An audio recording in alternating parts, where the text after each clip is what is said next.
Hey, welcome to Connecting the Dots with Cyril. And as I said, today we're going to be talking about the way that the government's looking at restarting, how it's going to restart, how businesses may look in America or really just around the world for the foreseeable future, and what it's going to look like for us to get there. So the first thing we're going to sort of touch base on is, we have the president saying that, his sole authority is the one that's going to restart the government. And then he came back and he said, really it's going to be a government issue, a governor's issue, of where to start and what to start and how to start and what it's going to look like. And I agree with that. At first I was a little leery of when and how and what it's going to take. And then I actually went to the market on Sunday, and the markets were bad. The food was a little bare, and things were a little shaky.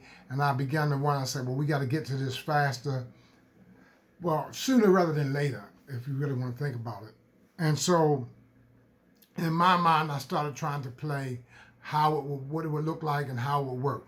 And then today, I heard Governor Hogan, because I'm from Maryland, and I heard Governor Hogan, who is the chairman of the whole Governors Association, and they were starting to look at it in different ways. And one of the drawbacks to how do we do this is simply about testing again. We do not have enough tests that are accurate, reliable, and concise. So he sort of talked about, we have the rapid test coming online. It's supposed to be able to show you some test COVID results in 15 minutes.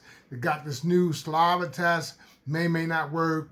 They have just a whole array of tests going on. And one of the reasons that I love what Hogan was saying was these tests are coming online, but they're not they're not proven.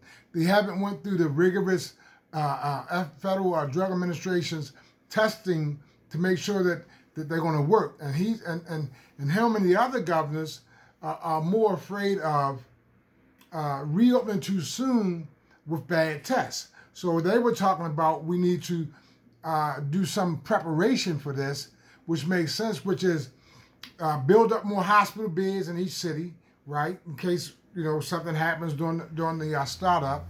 Build up more hospital beds, get more PPE equipment already at those locations. So he's saying, don't wait to open up the government and then need it. He said, buy it, stockpile it, and have it coming in. Another thing he said that made sense to me, he said, I had to go to China because they got it. We need it, and us not having it and not buying it because China's this. He said, no, we're going to buy that, and we're buying some from some other places, and we're going to stockpile it here in Maryland, and the other governors are going to stockpile it in their states. And they're going to open up a couple more of the hospitals to be able to. So in Maryland, they want to increase the beds by 6,000, right? And that actually makes a lot of sense because if you think about it, he says as more tests come online, let's look at this in reality. As more tests come online, it's going to be, the numbers are going to spike for the people who are going to be positive for COVID-19. The only reason it's going to spike is because we were unable to test everybody, and so as we begin to test more people, of course, more people have already have COVID-19, and those numbers are going to spike. But what we don't want to spike at the same time is the new cases and the admissions to the hospital needing ventilators and things of that nature. So as long as we get a spike, say in identifiable COVID-19 patients, but not a spike in new admissions to the hospital, we sort of have a way to judge how and what we can do. So what we don't want to have is a spike in people identified with COVID, and then at the same time have a spike of people who need hospital services and on ventilators at the same time. So that's the management piece that they're looking at, and I like how they're looking at it because they're looking at it from. He said we're including scientists, scientists, people who understand diseases, people who understand, and they're going to bring more tests on. He said, because now we need 2 sets of tests. We need to test for the people who have COVID, and we need to create test for people who've already had COVID to see if they have the antibodies in them. And then we also need a test that's going to, so there's like three separate tests for after COVID and before. So remember what I taught you in the first flattening the curve, that we're going to have asymptomatic people, we're going to have pre-symptomatic people. So asymptomatic people are people who have COVID but aren't exhibiting any signs and symptoms. Then they're going to go to pre-COVID. They're going to have COVID and begin to show signs and symptoms. Then they're going to go to symptomatic. They're going to have COVID signs and symptoms, and they're going to overrun the hospital and the doctors, right? Then they're going to come down to the post-COVID status, where they may still have COVID antibodies in their body, but they're not at the infectious level.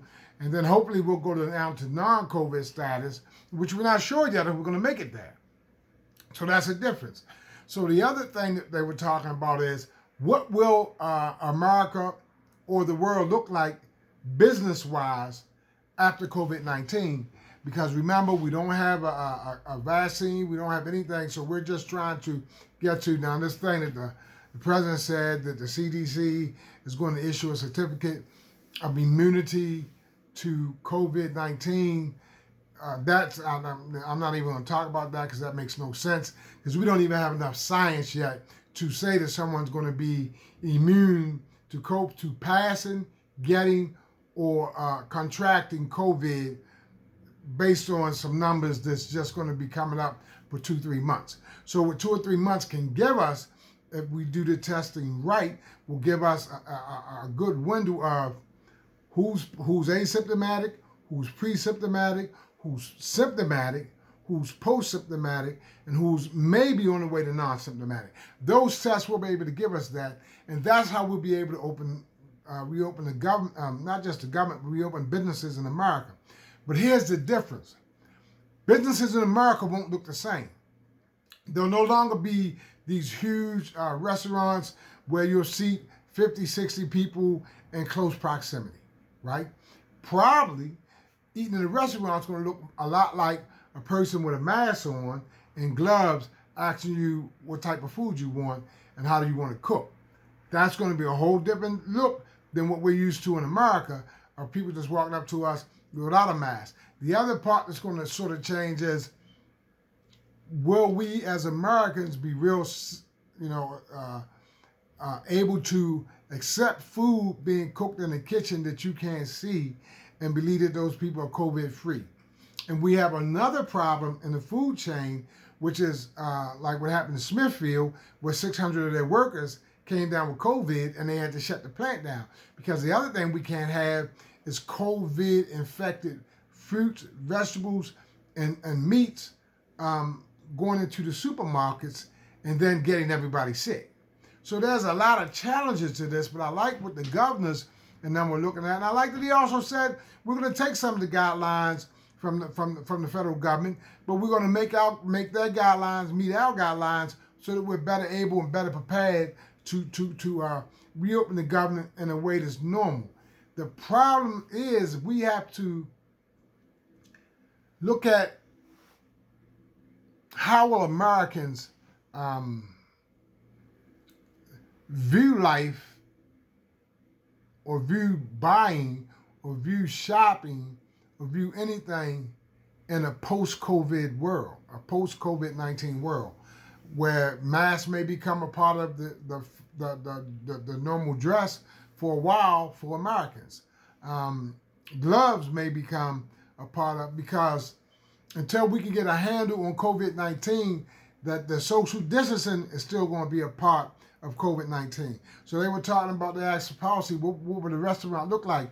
He said, well, it won't look like what it's been. It will be chairs 6 feet apart, and people still have their masks on and take the mask down to eat and then put the mask back up. So that's a whole different way of doing business. He's saying supermarkets won't be the same. You have to have a clicker to count how many people are in there. You're going to have the aisles with the lines we're seeing now, where everybody goes this way and comes that way. And then you're going to see the little areas where you're going to have to stand this many feet apart and still have a mask on. That's probably what America's going to look like when it reopens. right? It's going to reopen so if anybody's thinking that we're going to go back to like before COVID-19 and how we operated and businesses operated in America or around the world, you're going to be sadly mistaken. Planes are not going to be able to be full anymore. You're not going to be able to have a plane with somebody in every seat in the way we set on planes. That's not going to happen. Buses won't travel the same. Everything's going to have a different complexion to it as we begin to reopen the country. But make no mistake about it, we have to, because we cannot let I don't know how long the current food supply will last, but we already know that they're pouring milk down the drains because they can't afford to have the milk sit longer than that, and then it'll become stale or foul. We also know that they're burning crops because the crops aren't making it to market, and they won't have the crops, and they're going to die anyway. So it's a lot of stuff going on a food conservation level right now, and just having the world shut down. But it's going to be even a different food conservation and the food usage when we begin to reopen the government, because it's not going to be magically boom today. Everything in the world goes back to normal. That's not what's going to happen. And if you believe that's what's going to happen, you're going to have a hard time adjusting to these new conditions. And let's be honest, a lot of people in the world, not just in America, but in the world, are going to have some psychiatric help to deal with these new ways of functioning, of walking, of being an American in a world that's already changed. And probably the real difference is going to be that it's going to be always harder for the older people who remember what it was like before COVID, but for the kids who are going to be born in a post-COVID-19 society, this will be their normal. For us, it's abnormal because we come from a pre-COVID-19 society and a way of living and acting. So for masks and gloves and all of that to be in the 6 feet spaces and the new way the tables are going to be set up, the new way movie theaters, the new way everything's going to operate is going to be abnormal to us because we're used to the pre-COVID America, the pre-COVID world. But for the kids and children who are going to come in the post-COVID-19 world, they'll accept and adapt a little better because it's going to be their normal. It's going to be what they're used to seeing. So, connecting the dots and doing what I like to do and understanding what's coming makes much more sense than just believing that miraculously the world's going to open up and we're just going to immediately go back to what it was pre-COVID-19.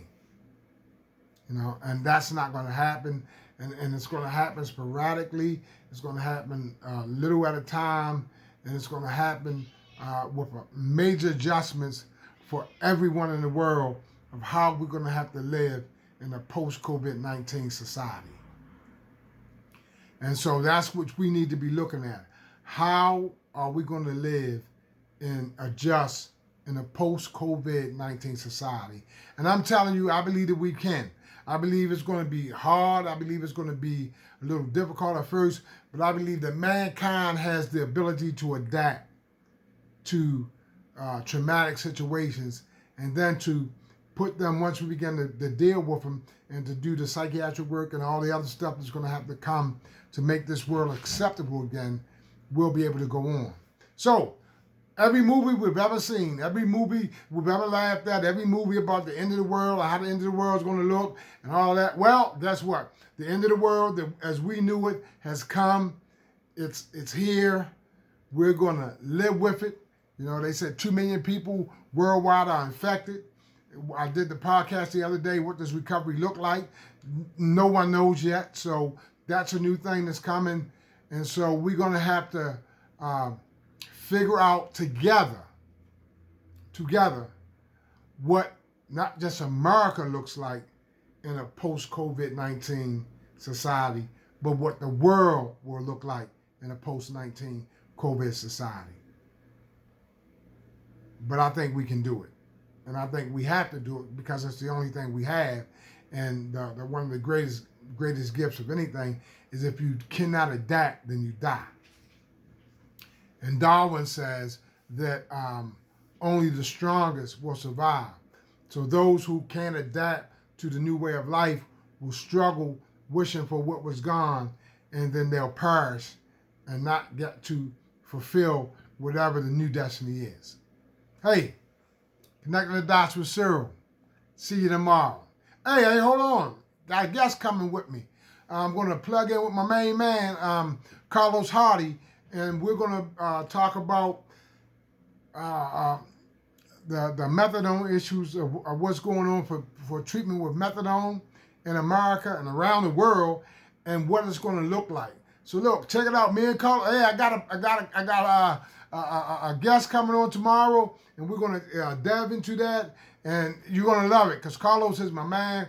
Public health, go Eagles. Both of us come from Coppin. He went to Morgan too. But we're going to get together, and we're going to start tackling this issue of methadone in a post-COVID society. See you tomorrow.